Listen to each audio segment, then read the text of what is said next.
네. 새해 복 많이 받으시기 바랍니다. 네. 1900년대 서구 사회, 기독교 사회였겠지요, 당연히. 서구의 사회에 큰 문제가, 사건이 심각하게 발생한 일이 있었습니다. 그 일은 이제 사회가 세속화가 되고 또 과학과 문명이 발달을 하면서 신죽음 현상이라는 그런 문제가 심각하게 나타난 것입니다. 무슨 말인가? 과학이 발달하기 시작하고 이게 문제의 원인을 우리의 눈으로 볼 수 있는 것으로 확실하게 찾고 나니 이제 이게 하나님하고는 상관이 없었던 일이었구나라는 인식이 생기기 시작을 한 거예요. 더 심각한 것은 과학으로 하나님을 분명히 하나님의 하신 일들을 파악하고 또 더 알아갈 수 있는 소중한 도구임에도 불구하고 사람들의 인식 속에 과학과 그 종교를 분리시키기 시작을 했습니다. 그래서 과학으로 이해가 되고 이성으로 판단이 되는 일들은 하나님과 상관없는 거, 하나님이 필요 없는 거라고 이해를 하기 시작을 했다라는 것입니다. 그러면서 분명히 그런 그 과학의 발달이 좋은 점도 분명히 있었지만, 그러나 이 하나님을 잃어버린 사회가 되니 또 다른 심각한 문제가 사회에도 인간 개인에게도 나타나기 시작을 했습니다. 그래서 에일 대학이라는 곳에서 칼 구스타프 융이라는 분석 심리학자를 초청을 해서 이 사회를 좀 진단을 하고 우리가 해결해야 되겠습니다라고 노력을 했던 적이 있습니다. 우리가 흔히 그 심리학의 1세대를 프로이트라고 이야기를 하고 2세대를 대표하는 사람을 융이라고 이야기를 해요. 그래서 3세대는 학자들이 너무 많아서 한 사람을 대표로 세우지 않고 대상관계 이론이 3세대 심리학 이론이다라고 이야기를 합니다. 2세대를 대표하는 그 융이 그 하나님을 잃어버린 사회, 신이 죽어버린 사회에 어떤 문제가 일어나게 되었는가를 3가지로 간단하게 정리를 했습니다. 첫 번째는 하나님을 잃어버린 사회가 되고 보니 지나치게 사람들이 합리적인 생각을 하더라는 거예요. 그리고 정신적인 그 가치가 아예 도외시되기 시작을 했습니다. 정신적인 가치는 무시하게 되니 합리적인 지나친 생각 가운데 그 정신적인 가치의 부족함을 물질로 사람들이 채우기를 시작을 했습니다. 그래서 현대인들이 그 어느 시대보다 풍요로운 삶을 살아가고 있지만 반대로 모든 것을 가진 것 같은데 여전히 공허한, 무언가 가지고 있지만 가지지 않는 삶을 살아가게 되더라라는 것입니다.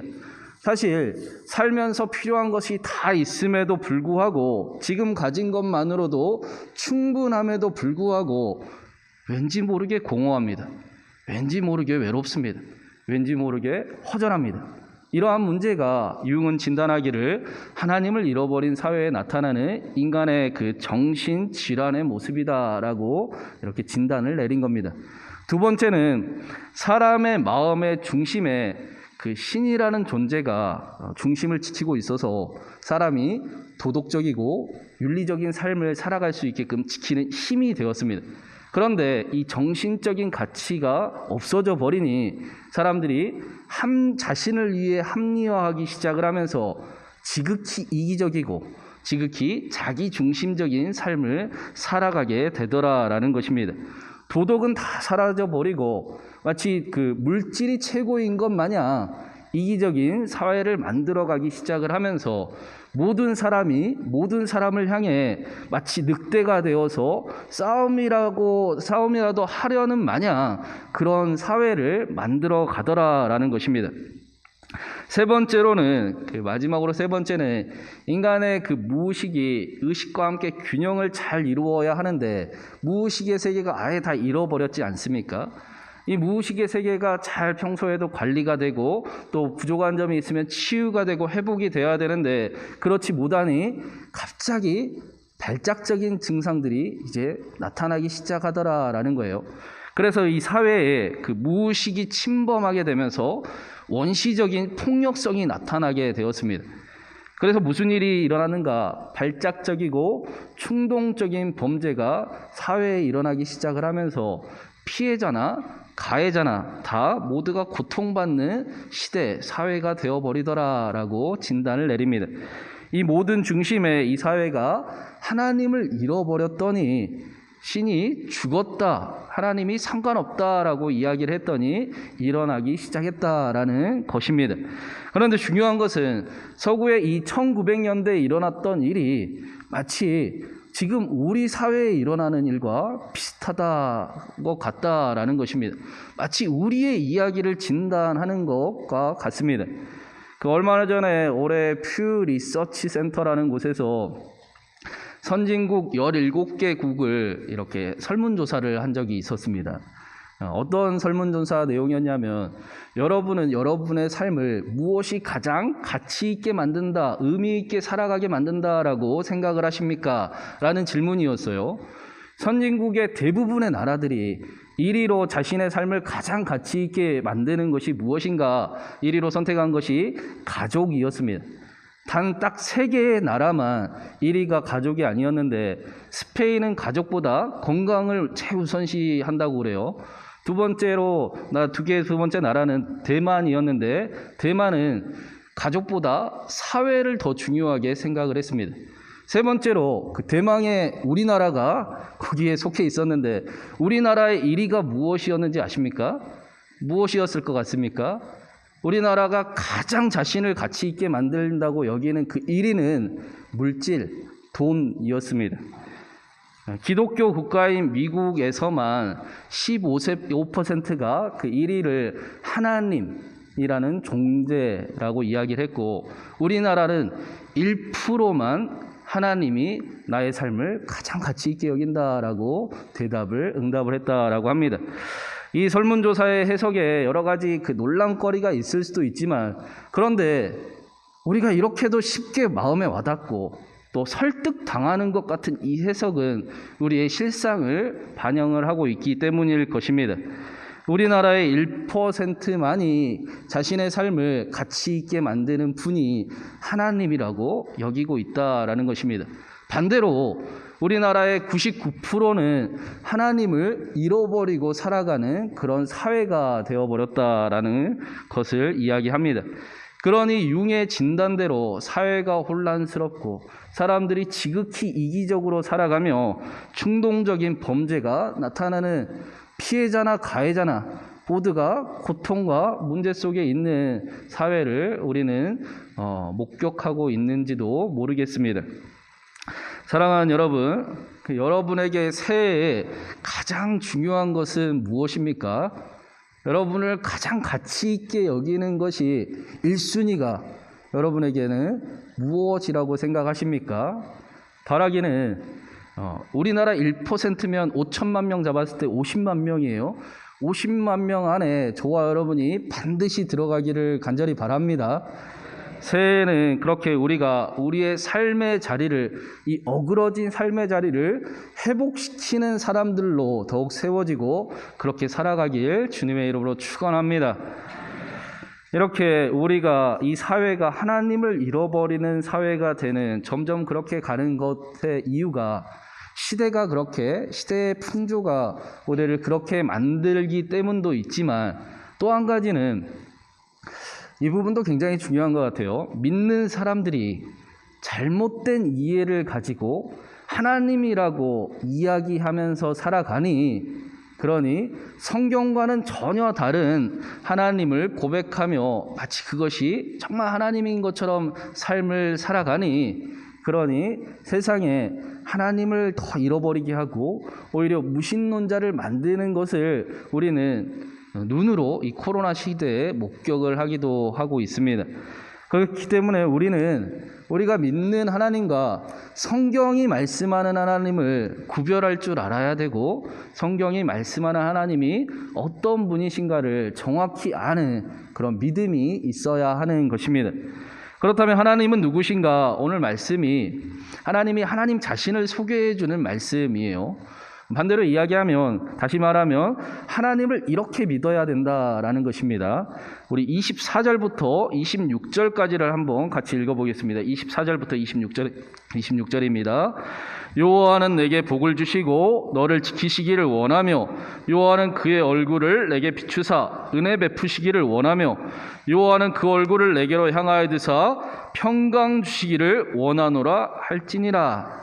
아론과 그의 아들들이 제사장에게 하나님, 어떻게 하나님을 소개해야 될까요? 라고 모세가 여쭤봤더니 하나님은 너에게 복을 주시고 너를 지키시기 원하며 너에게 은혜와 평강 주시기 원하시는 하나님이다 라고 소개하다. 그렇게 소개하고 축복하며 내가 그대로 축복할 것이다 라고 말씀을 하셨습니다. 먼저 하나님께서 모세가 출애굽기 3장에서 하나님의 이름을 물을 때에 나는 스스로 있는 자다라고 대답하셨던 것처럼 하나님의 이름을 여호와라고 말씀을 하십니다. 이 여호와라는, 우리가 발음하는, 알고 있는 이 여호와라는 단어가 원래는 모음이 없어요. 그래서 예흐예가 가장 비슷한 발음입니다. 그래서 우리가 야훼라고도 이야기를 하기도 합니다. 여호와라는 뜻은 스스로 계시는 분, 원래부터 계셨던 분, 세상에서 누군가의 손에 만들어진 분이 아니라 영원 전부터, 태초부터 계셨던 분, 영원하신 분, 그래서 변함도 없으신 분이 여호와 하나님이라는 뜻입니다. 변함없으신 하나님께서 첫 번째로 자기를 소개하시기를 저와 여러분에게 복 주시는 하나님이다라고 말씀하고 있습니다. 제가 오늘 말씀을 준비하면서 갑자기 이 복이라는 단어가 궁금해졌어요. 히브리어에 보면 이 복이라는 단어가 3개가 나옵니다. 첫 번째는 영적인 복을 흔히 생각하는 아세르라는 단어가 나오고, 두 번째는 세상에 많은 사람들이 좋아하는 그 물질의 복을 의미하는 바라크라는 단어가 있습니다. 세 번째는 일상의 그 선한 삶을 의미하는, 그것이 복이다라고 이야기하는 토부라는 단어가 있는데, 이렇게 그 단어를 생각을 해보면, 복에 대해 생각해보면, 성경은 우리는 착하게 살면 복이 와요라고 말하지만 성경은 착하게 사는 것이 복된 삶이다, 복받은 삶이다라고 말씀하는 것입니다. 그러면 여러분, 여기에 하나님께서 저와 여러분에게 복 주시기를 원하시는데 하나님이 어떤 복을 주시기 원하실 것 같으십니까? 기독교는 영적인 종교이기 때문에 영적인 복을 이야기할 거다라고 쉽게 생각할 수 있을 것 같습니다. 제가 찾아보니까, 그런데 여기 쓰인 단어가 바라크라는 단어예요. 물질의 복을 주기 원하신다라고 말씀을 하고 있습니다. 하나님께서 저와 여러분의 그 영적인 삶을 책임져 주시지만 거기서 멈추지 않고 하나님은 우리에게 말로만이 아니라 우리의 삶을 실제로 책임져 주기 원하시는 하나님이시다라는 것입니다. 죽은 자의 하나님이 아니요 산 자의 하나님이시다라는 것입니다. 우리의 실상과 상관없는 하나님이 아니라 실제 우리의 삶을 책임지기를 원하시는 분이시기 때문입니다. 하나님께서 아브라함에게도 복을 내게 줄 테니 네가 복이 되어라 할 때도 이 바라크라는 단어가 쓰여졌습니다. 하나님이 물질을 아브라함에게 약속하시고 내가 너에게 물질의 복을 마음껏 줄 테니 네가 그 물질을 가지고 마음껏 나누고 마음껏 베풀고 마음껏 사랑하는 삶을 살아가라라고 하셨던 것입니다. 사랑하는 여러분, 새해에 하나님께서 주시는 큰 복을 받으시기를 바랍니다. 교회에서 그 물질을 이야기하면 세속적이다라고 생각할 수도 있지만 물질은 하나님이 주시는 것이어야 복이 되는 겁니다. 하나님이 주시는 게 아니고 자기 힘으로 얻었다라고 하면 물질이 복이 그때 되는 것입니다. 하나님께서 저와 여러분에게 부족하지 않도록 채워주시고 저와 여러분이 그 물질을 가지고 마음껏 나누고 마음껏 베풀고 마음껏 사랑하도록 그렇게 채워주시기를 간절히 바랍니다. 그런데 이 물질의 복을 의미하는 이 바라크라는 이 단어에 또 한 가지 의미가 있는데 무릎 꿇다라는 뜻이 있어요. 그래서 히브리인들의 생각에는 무릎 꿇으면 하나님이 물질은 주시는 거다라고 여겼던 것입니다. 물질은 반드시 무릎 꿇어서 하나님께 받아야 하는 것이다 라고 믿었던 것입니다.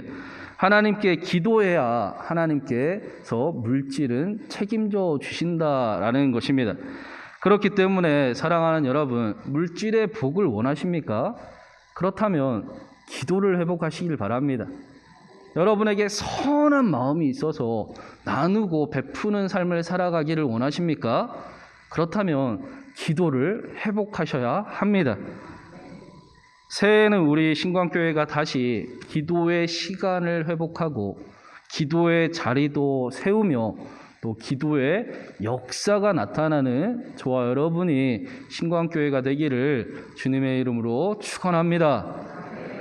두 번째로 하나님께서 우리에게 말씀하신 그 하나님이 어떤 분인가라고 말씀하신 그 약속은 하나님이 저와 여러분을 지키시기 원하는 분이다라고 말씀하고 계십니다. 이 말은 반대로 우리 삶에 어려움이 있다라는 것입니다. 우리 삶이 쉽지 않다라는 것입니다. 힘들다라는 것입니다. 하나님이 우리 삶이 힘들고 어렵고 또 혼자 힘으로 감당할 수 없음을 잘 알고 계시기 때문에 우리를 지켜주시겠다, 반드시 지킬 것이다 라고 약속하고 계시는 것입니다. 그래서 하나님께서는 저와 여러분을 지키시기 원하시는 분이십니다. 하나님은 저와 여러분을 지켜주시는 분입니다. 그런데 우리의 인생은 정말로 세옹지마 같습니다. 그렇지 않습니까? 여러분, 세옹지마라는 뜻을 다 들어보시고 아시겠지만 간단히 설명을 드리면 중국의 어떤 노인이 아끼던 말이 있었는데 말이 그 오랑캐 땅으로 도망가 버렸어요. 나가 버렸습니다. 찾아올 수가 없습니다. 그래서 모든 사람이 낙심할 거라 생각했는데 그 노인은 이게 복이 될지 어떻게 알겠습니까? 라고 이야기를 했습니다. 얼마 지나지 않자 그 말이 어떻게 했습니까? 여자친구를 데려왔어요. 그래서 말이 2마리가 되었습니다. 그런데 조금 있다가 또 그 말을 자기 아들이 타고 다니다가 떨어져서 발이 부러지게 됩니다. 이 일이 어떻게 되겠습니까? 낙심할 수밖에 없는 상황일지 모르겠지만 그런데 얼마 지나지 않아서 오랑캐가 쳐들어오고 다 남자들이 징집되어 나아가는데 자신의 아들은 징집되지 않았다. 이 이야기가 세옹지마다라고 하는 것입니다. 우리의 인생은 정말로 이렇게 세옹지마 같습니다. 그렇기 때문에 눈앞에 벌어지는 일마다 낙심하고 휘둘리고 흔들리고 힘들어하면서 상황에 따라 환경에 따라 휘둘리는 인생을 살아가는 것이 아니라 하나님의 자녀들은 하나님이 저와 여러분을 지키시는 분이라는 사실을 반드시 기억하고 상황에 따라 휘둘리는 인생이 아니라 상황을 뛰어넘는 때로는 담대하게 때로는 담담하게 인생을 살아가는 저와 여러분의 삶이 되어야 하는 것입니다. 새해에는 반드시 하나님이 나를 지키시는 분이지라는 것을 믿는 또 소유하는 그런 한 해가 되시길 간절히 바랍니다. 세 번째로 하나님께서 우리에게 그 얼굴을 비추사 은혜 베푸시는 분이다라고 말씀을 하고 있어요. 이 은혜라는 단어를 우리가 굉장히 좋아하지 않습니까?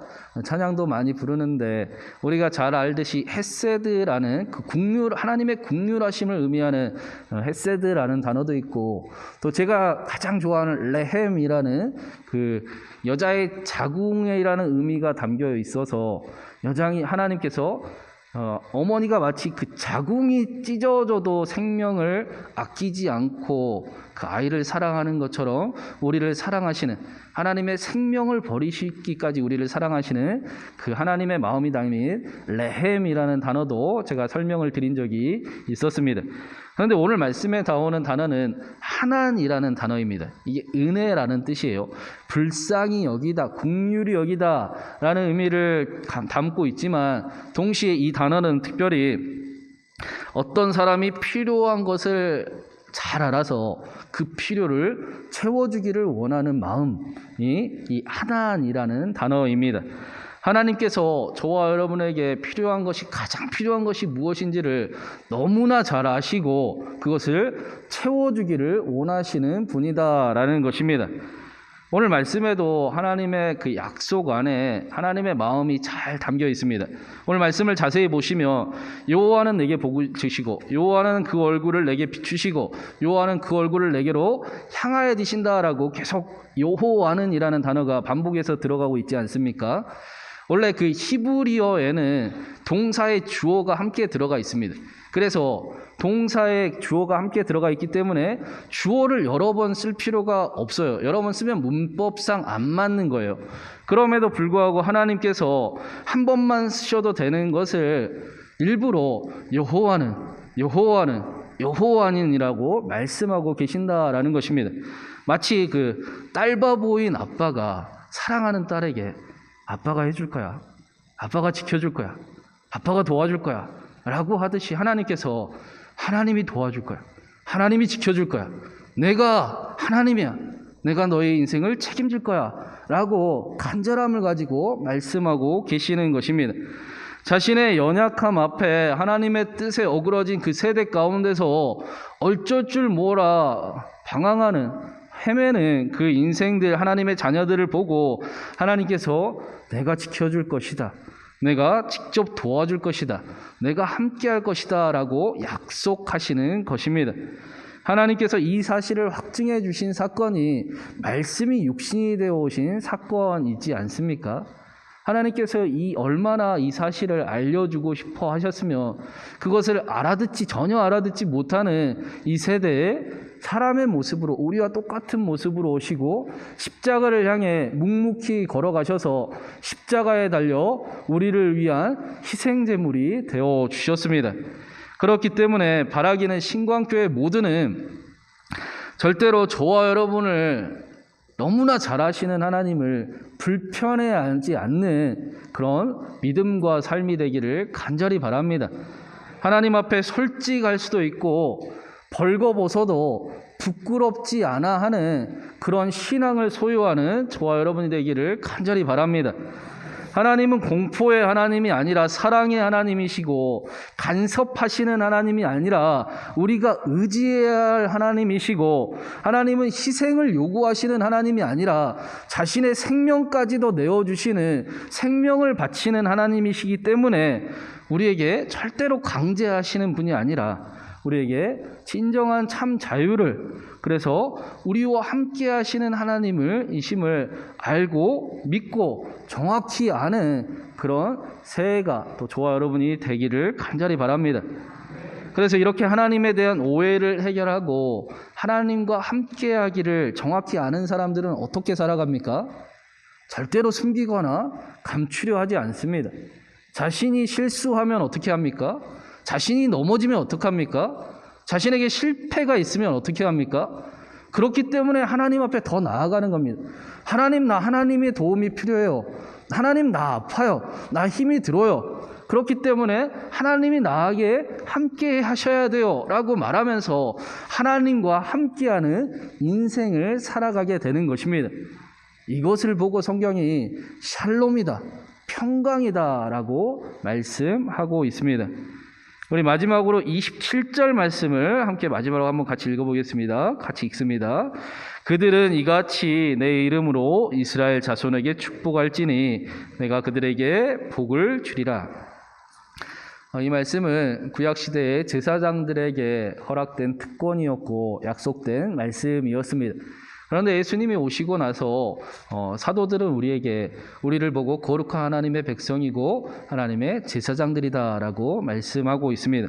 그렇기 때문에 하나님께서 저와 여러분 모두가 하나님을 알고, 하나님을 정확히 알고 또 사랑하는 이들을, 다른 사람들을 축복하는 인생이 되기를 원하고 계십니다. 그러면 하나님께서 하나님의 귀에 들리는 대로 복을 내려 주시겠다라는 것입니다. 새해에는 저와 여러분이 예수님의 이름으로 우리의 가족들과 우리의 친구들과 또 우리의 직장 동료들까지, 더 나아가서는 원수들에게까지 축복하는 그런 한 해가 되시기를 간절히 바랍니다. 예수님께서 축복하는 그 사람의 입술을 통해서 그 집안에 축복을 내려 주시지만 만약에 그 집안이 받을 만한 그릇이 받을 만한 때가 아니면 그 사람에게 그 축복을 돌아가게 될 것이다 라고 약속을 해 주셨습니다. 사랑하는 여러분, 하나님은 저와 여러분을 말도 안 되게 사랑하십니다. 하나님께서는 저와 여러분을 지키시고 복 주시기를 원하시는 분이십니다. 하나님은 여러분에게 얼굴을 비추셔서 은혜 베푸시기를 원하고 그 얼굴을 여러분에게 향하여 드사 평강 주시기를 원하는 분이십니다. 2022년 그 사실을 정확히 우리가 알고 올해 표어를 하나님을 사랑하듯 사랑하는 교회라고 정했습니다. 우리가 하나님을 정확히 알아 하나님을 사랑하듯이 다른 사람들을 마음껏 사랑하고 또 축복하는 가운데 평안이 넘치는 한 해가 되기를 주님의 이름으로 축원합니다. 우리 이 시간에 말씀을 생각하면서 우리 자신을 축복하고 또 서로를 축복하고 또 사랑하는 사람들을 축복하면서 한번 같이 기도하면 좋겠습니다. 여호와는 너에게 복을 주시기를 원하고 너를 통해 하나님의 신실한 약속을 이뤄 가시기를 원하신다라는 찬양 함께 찬양하고 기도하도록 하겠습니다.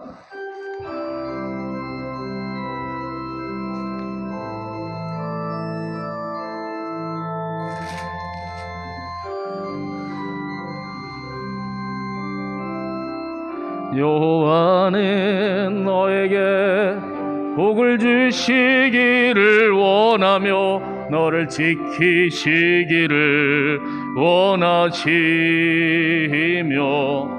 여호와는 그 얼굴을 너를 향하여 드사 은혜와 평강 주시기 여호와는 너에게 복을 주시기를 원하며 여호와는 너에게 복을 주시기를 원하며 너를 지키시기를 원하시며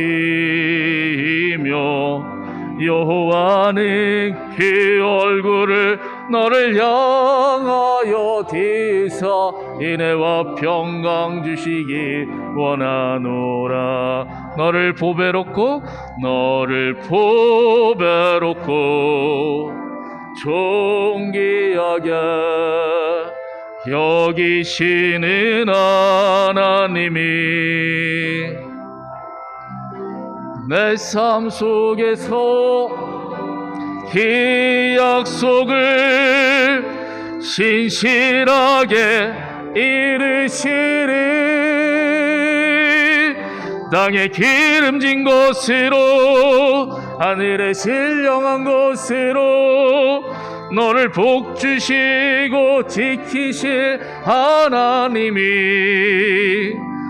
너의 영혼 잘 되도록 은혜 베푸시며 평강으로 인도하시리.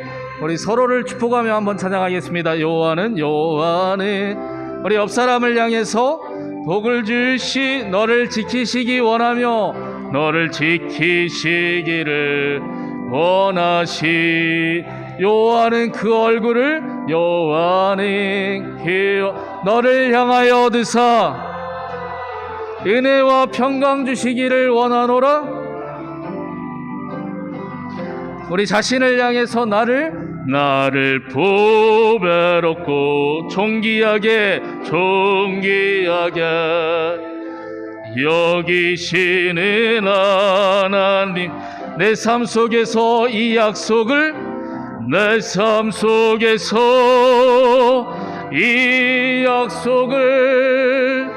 신실하게 이루시리. 땅에 기름진 곳으로 하늘에 신령한 곳으로 너를 복주시고 지키실 하나님이 나의 영혼 잘 되도록 은혜 베푸시며 평강으로 인도하시리. 우리 시간에 새해 한번 결단하는 마음을 담아 이렇게 한번 같이 기도하면 좋겠습니다. 하나님, 새해에는 하나님을 정확히 아는, 성경이 말씀하는 그 약속대로 아는 나의 삶이 되게 하여 주시옵시고, 내 삶 속에서 그 약속을 신실하게 이루시는 하나님을 경험하는 한 해가 되게 하여 주시옵소서. 무엇보다 다 잃어버려도 하나님만은 잃어버리지 않는 한 해가 되게 하여 주셔서 하나님이 어떻게 내 삶을 회복하시고 나의 가정을 일으키시며 나의 삶의 자리를 복되게 하시는가를 경험하는 그런 한 해가 되게 하여 주시옵시고, 나를 통해서 우리의 가정과 우리의 교회와 우리의 삶의 자리가 하나님의 복으로 가득 넘치게 하여 주시옵소서. 우리 이렇게 하나님을 알기 바라며 하나님의 약속대로 내 삶을 통해 그 일이 이루어지기를 바라며 우리 가정과 교회와 삶의 자리를 위해 우리 마음껏 축복하며 같이 한번 기도하도록 하겠습니다. 기도합니다. 사랑과 은혜가 많으신 하나님, 새해 하나님, 우리 신광교회가 더 하나님 앞에 나아가는 신광교회가 되기를 바랍니다. 말씀 앞에 나아가 말씀에 더 가까이 나아가 하나님을 믿는 것으로 멈추지 아니하고 예수 그리스도와 하나님과 사랑에 빠지는 그러한 교회가 되기를 소망합니다. 하나님이 얼마나 사랑하시는지, 하나님이 얼마나 간절히 하나님 우리에게 복을 주시고 지키시기를 원하며 은혜와 평강 주시기 원하시는지를 알아가는, 또 아는, 하나님 정확히 아는 우리 모든 성도들, 우리의 삶이 되게 하여 주셔서 하나님 그 약속대로 이루시는 하나님을 만나게 하여 주시옵소서. 새해 그 약속대로 우리의 가정을, 우리의 삶의 자리를, 우리의 교회를 회복시켜 나아가시며 하나님을 잃어버린 이 세대 가운데 하나님을 회복해 나아가는, 하나님 복되게 나아가는 우리의 하나님 신광교회가 되도록, 우리의 하나님 삶이 되도록 2022년 우리를 마음껏 축복하여 주시옵시고, 하나님 그 하나님의 마음 알아 우리가 마음껏 축복하며 살아가는, 하나님 사랑하듯 사랑하며 살아가는 하나님 우리 모두의 삶이 신광교회가 되게 하여 주시옵시고, 하나님 신광교회 하나님을 알아가는 사람들마다 하나님 인생의 그 이야기들을 뛰어넘는, 하나님 때로는 담대하게 때로는 담담하게 그 일들을 이겨나가는 큰 힘이, 하나님 용기와 하나님 능력이 가득 넘치는, 하나님 그렇게 살아갈 수 있는 그런 믿음과 힘과 은혜가 하나님 가득 넘치게 하여 주시옵소서. 하나님께서 우리를 마음껏 축복하여 주시기를 간절히 바라오며, 사랑하는 하나님, 우리에게 새해를 주심에 감사를 드립니다. 새해는 무엇보다 하나님과 더 가까워지는 한 해가 되기를 간절히 바랍니다. 우리 신광교회 모두가 더 말씀에 가까이 나아가게 하여 주시옵시고, 하나님 앞에 더 간절함으로 나아가 하나님을 믿는 것을 넘어서 예수 그리스도와 하나님과 깊은 사귐에 빠지는, 사랑에 빠지는 신앙들이 되게 하여 주시옵소서.